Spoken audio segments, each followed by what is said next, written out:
आज दिल्ली में वोटिंग हो गई और वोटिंग के बाद सभी ये पूछ रहे हैं बॉस कि किसको कितनी सीट आ रही है, सरकार कौन बना रहा है। तमाम एग्जिट पोल्स भी हुए, उनके रिजल्ट भी आए जो हैरान करने वाले हैं। लेकिन क्या वाकई दिल्ली का वोटर नरेंद्र मोदी और अरविंद केजरीवाल दोनों को बड़ा सरप्राइज देने वाला है? आज आपको इसके बारे में बताऊंगा। आज आपको प्रधानमंत्री नरेंद्र मोदी ने जो सनातन के सबसे बड़े पर्व में डुबकी लगाई है उसकी भी बात करूंगा, उसका भी चैप्टर दिखाऊंगा। लेकिन पहले इस बात को समझ लीजिए कि दिल्ली का चुनाव कोई मामूली चुनाव नहीं है। आज दिल्ली में जो वोटिंग हुई, जिसके नतीजे 8 तारीख को आएंगे, वो नतीजे देश में आने वाले कई सालों तक की राजनीति की दशा और दिशा तय करेंगे। खासतौर पर विपक्ष की राजनीति कैसे आगे चलेगी, क्या कांग्रेस और राहुल गांधी किनारे लगा दिए जाएंगे, दिल्ली के नतीजे तय कर देंगे। क्योंकि अगर केजरीवाल मजबूत होकर आएंगे तो राहुल गांधी की राजनीति का धुआं होना तय है। अगर केजरीवाल कमजोर होंगे तो नरेंद्र मोदी का सियासी ब्रांड अपने चरम पर होगा। क्योंकि ममता बनर्जी को छोड़ दिया जाए और केजरीवाल को छोड़ दिया जाए तो कोई ऐसा नेता नहीं जिसकी राजनीति को नरेंद्र मोदी ने पिछले 10 साल में रगड़ा नहीं। इस पर अगर दिल्ली को नरेंद्र मोदी ने जीत लिया तो फिर यह बीजेपी के लिए एक अभेद्य किले को भेदने जैसा होगा। क्योंकि बीजेपी 27-28 साल से दिल्ली नहीं जीती भाई, 27 साल से बीजेपी सरकार में नहीं दिल्ली। 27 साल पहले दिल्ली में बीजेपी का सीएम था, तब से दिल्ली में बीजेपी का कोई सीएम बना ही नहीं। इसके बाद 15 साल कांग्रेस का राज रहा और फिर केजरीवाल की एंट्री हुई तो 10-11 साल से तो केजरीवाल पकड़े हुए हैं कुर्सी। लेकिन केजरीवाल का राज चलता रहेगा या नहीं, आज दिल्ली की जनता ने यह तय कर दिया। दिल्ली की जनता ने केजरीवाल की किस्मत आज लॉक कर दी है। लेकिन 8 फरवरी को नतीजों से पहले एग्जिट पोल के जो रिजल्ट आ रहे हैं उसने कईयों को चौंका दिया। करीब 10 एग्जिट पोल के रिजल्ट आ गए हैं और ज्यादातर एग्जिट पोल्स में बीजेपी को केजरीवाल से बढ़त का अनुमान लगाया गया है। जैसे जेवीसी एग्जिट पोल के मुताबिक बीजेपी को 39 से 45 सीट मिलने का अनुमान है, आम आदमी पार्टी को 22 से 31 सीट मिलने का अनुमान है, कांग्रेस 0 से 2 सीट पा सकती है, अन्य को 1 सीट। इसी तरह से मैट्राइज का एग्जिट पोल कह रहा है कि बीजेपी 35 से 40 के बीच रहेगी, आम आदमी पार्टी 32 से 37, कांग्रेस को एक आध मिल गई तो बहुत बड़ी बात है। डीवी रिसर्च के एग्जिट पोल के मुताबिक आम आदमी पार्टी को 26 से 34 सीटें मिल सकती हैं, बीजेपी को 36 से 44 सीटें मिल सकती हैं, कांग्रेस का खाता ना खुलेगा बॉस, ये तो ये कह रहा है। पी मार्क के एग्जिट पोल के मुताबिक बीजेपी को 39 से 49 सीटें 49 तक सीट आ सकती है, आम आदमी पार्टी को 21 से 31, कांग्रेस को 1 सीट मिलने का अनुमान। चाणक्य के एग्जिट पोल के मुताबिक बीजेपी को 39 से 44 सीटें मिल सकती हैं, आम आदमी पार्टी को 25 से 28, कांग्रेस को 2 से 3। पीपल पल्स के एग्जिट पोल के मुताबिक आम आदमी पार्टी को 10 से 19 सीट मिलेगी, बीजेपी ये वाला एग्जिट पोल तो कह रहा है बीजेपी 60 तक चली जाए तो कोई बड़ी बात नहीं है और कांग्रेस का खाता ना खुलेगा।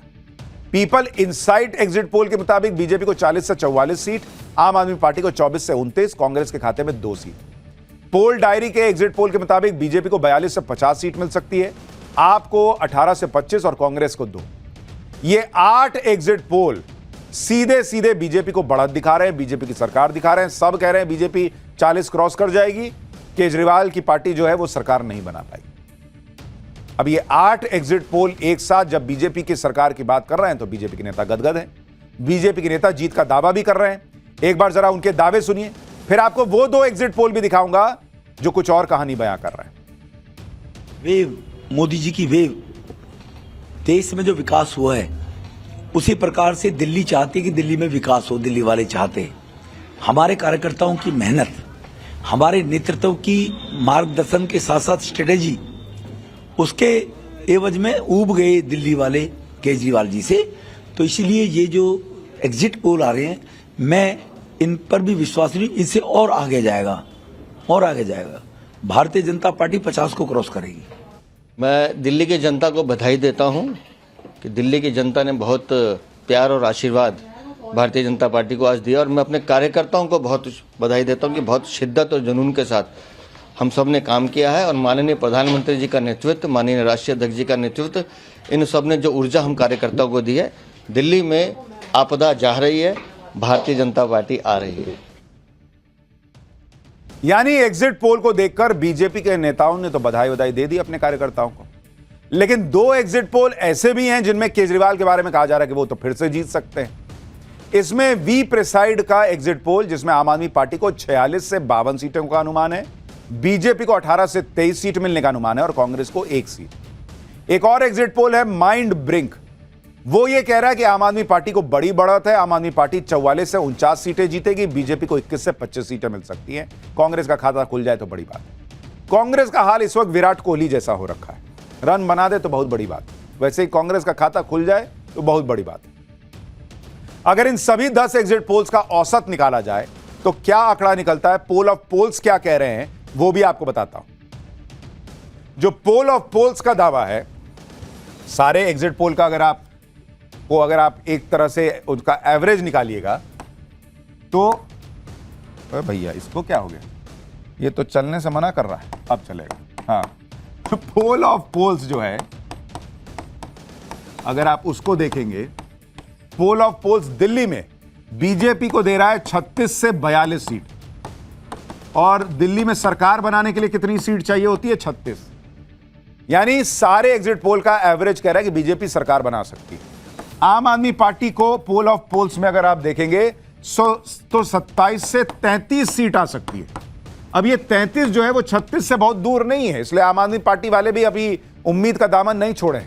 और कांग्रेस को लेकर सारे एग्जिट पोल को मिलाइएगा तो पोल ऑफ पोल्स कहता है कि कांग्रेस 0 से 1 सीट आ सकती है।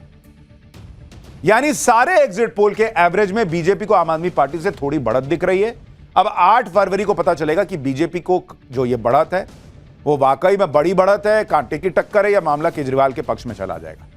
फिलहाल तो बीजेपी और आम आदमी पार्टी के अपने अपने दावे हैं, एक बार उनको सुनिए, फिर आपको बताऊंगा कि वीआईपी सीटों का एग्जिट पोल क्या कह रहा है। केजरीवाल, सिसोदिया, आतिशी, अवध ओझा, इनकी सीटों पर क्या होने वाला है, और नवभारत के कैमरे पर पब्लिक एग्जिट पोल क्या दे रही है, सब दिखाऊंगा। पहले नेताओं को सुनिए। निश्चित है कि 8 तारीख को कमल खिलेगा, क्योंकि इतना भारी मतदान ये केवल बदलाव के लिए है, ये दिल्ली को अच्छा बनाने के लिए है। अरविंद केजरीवाल जी पूरे कॉन्फिडेंट है कि वो हार रहे हैं। अब इंतज़ार करते हैं 8 तारीख का, और अच्छा हम लोगों ने चुनाव लड़ा है। जिस कांग्रेस को दिल्ली में कुछ नहीं समझा जाता था, उसने सारी समीकरण बदले हैं, और अगर आप सारे समीकरण बदलने के स्तर पर आते हैं तो फिर आदमी कहीं भी जा सकता है।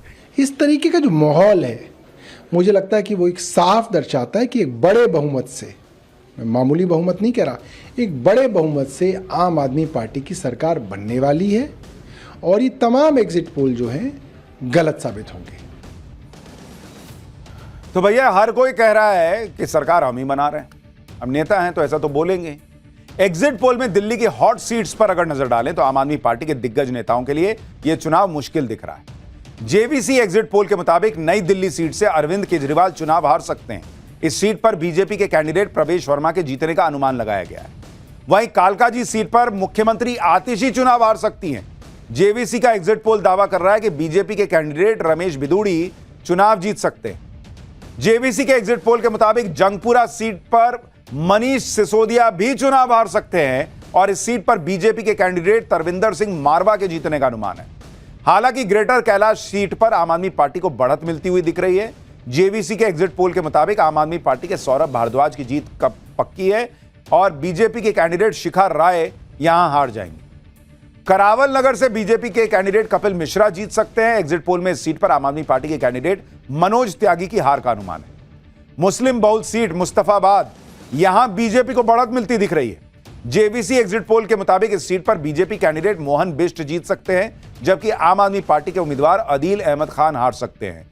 मोहन बिष्ट ये वो शख्स हैं जिन्हें जंगपुरा से टिकट मिलना था, लेकिन उनको यहां शिफ्ट किया गया था, तो बाद में अब वो यहां जीत सकते हैं। और यहां कहा जा रहा है कि बाकी पार्टियों ने मुसलमान कैंडिडेट उतारे, एमआईएम ने भी, एआईएमआईएम ने भी, कांग्रेस ने भी, आप ने भी, तो मुस्लिम वोट बट गया है, इसलिए बीजेपी को यहां फायदा हो सकता है। यानी एक तरफ एग्जिट पोल अपना रिजल्ट बता रहे हैं, दूसरी तरफ सट्टा बाजार में भी जबरदस्त हलचल मची हुई है। एक दिन पहले तक फरोदी सट्टा बाजार आम आदमी पार्टी को दिल्ली विधानसभा चुनाव में 37 से 39 सीट दे रहा था। अब वही फरोदी सट्टा बाजार दिल्ली में आम आदमी पार्टी को 35 से 37 सीट दे रहा है। फरोदी सट्टा बाजार में कल के मुकाबले बीजेपी की सीटें बढ़ गई हैं। कल बीजेपी को 31 से 33 सीट देने वाला फरोदी सट्टा बाजार अब कह रहा है कि बीजेपी 33 से 35 पहुंच सकती है। यानी फरोदी सट्टा बाजार के मुताबिक कांटे की टक्कर है दिल्ली में। यह वही फरोदी सट्टा बाजार है जिसने पिछली बार आम आदमी पार्टी को 55 सीटें दी थी और आम आदमी पार्टी की 62 सीटें आई थी। इसी वजह से आम आदमी पार्टी के नेता दावा कर रहे हैं कि एग्जिट पोल के आंकड़ों पर इतनी आसानी से भरोसा नहीं किया जा सकता। एक बार आम आदमी पार्टी को सुनिए, फिर बताऊंगा कि क्या साइलेंट वोटर आम आदमी पार्टी का रक्षक साबित होगा और इन एग्जिट पोल को गलत साबित कर देगा क्या? नहीं, एग्जिट पोल पे आसानी से इतना विश्वास नहीं किया जा सकता, क्योंकि मैंने बताया कि तीनों एग्जिट पोल के अंदर हमें जो बहुमत मिला, जो सीटें मिली 2013 में, फिर 15 में, फिर 20 में, वो एग्जिट पोल में कहीं नहीं थी। और अभी आपने हरियाणा के एग्जिट पोल के नतीजे भी देखे हैं, तो इंतजार करो, 8 तारीख को नतीजे सुखद होंगे। आम आदमी पार्टी का अपना दावा है कि 45 से कम सीटें ना आने वाली उनको। बीजेपी का भी दावा है कि 45 से कम सीट उनको भी नहीं आएगी। तो ऐसे तो विधानसभा में 90 सीट होनी चाहिए, लेकिन है 70, तो कोई तो एक झोल कर रहा है। एग्जिट पोल जो कहानी बता रही है उसमें बीजेपी को बढ़त जरूर है, लेकिन कुछ बातें यहां ध्यान रखनी चाहिए। पहली बात, दिल्ली में बहुत बड़ा वोट बैंक झुग्गी और बस्तियों का है, जिन्हें साइलेंट वोटर माना जाता है। ये एकमुश्त वोट देते हैं और जिसे भी वोट देते हैं उन्हीं की सरकार दिल्ली में बन जाती है। 2013 से पहले दिल्ली की झुग्गियों का यह साइलेंट वोट बैंक कांग्रेस के पास हुआ करता था, फिर यह शिफ्ट होकर आम आदमी पार्टी के पास चला गया। इस बार के चुनाव में यह ध्यान देना होगा कि क्या सर्वे एजेंसियां एग्जिट पोल में इस बड़े साइलेंट वोट बैंक की नब्ज को समझने में कामयाब रही हैं या नहीं। अगर एग्जिट पोल इन साइलेंट वोट बैंक के मूड को पकड़ने में फेल हो रहते हैं तो फिर दिल्ली में बड़ा उलटफेर हो सकता है। दूसरी बात यह है कि मोदी सरकार ने बजट में मिडिल क्लास को जो बड़ी राहत दी, क्या उससे केजरीवाल के जो वोकल वोटर्स हैं, जो जोर शोर से प्रचार प्रसार करते हैं, वो मिडिल क्लास वोटर बीजेपी की तरफ चला गया है क्या? तीसरी बात, केजरीवाल के 2100 रुपए वाले वादे को लेकर यह उम्मीद की गई कि अन्य राज्यों की तरह दिल्ली की महिलाएं भी अपने घर के पुरुषों को एक तरफा वोट करने के लिए बना लेंगी। अगर सर्वे एजेंसी इस फैक्टर को मिस कर रहे हैं तो भी एग्जिट पोल और नतीजों में बड़ा अंतर दिख सकता है, जैसा महाराष्ट्र और झारखंड में हुआ। ध्यान देने वाली एक बात यह भी है कि हाल ही में हुए हरियाणा चुनाव और 2021 में हुए बंगाल चुनाव में सर्वे एजेंसियां जो एग्जिट पोल दिखा रही थी, रिजल्ट उसके बिल्कुल उलट आया था। इसलिए 2 दिन का इंतजार और है। आम आदमी पार्टी को लग रहा है कि यह भी एग्जिट पोल पलटेगा और वो सरकार बनाएंगे। एग्जिट पोल के अनुमान पर आम आदमी पार्टी के नेता दावा कर रहे हैं कि सरकार उनकी ही बनेगी। आप दिल्ली के पूर्व मंत्री सोमनाथ भारती को भी सुनिए, फिर आपको बताता हूं कि इस हार जीत के मायने क्या होंगे।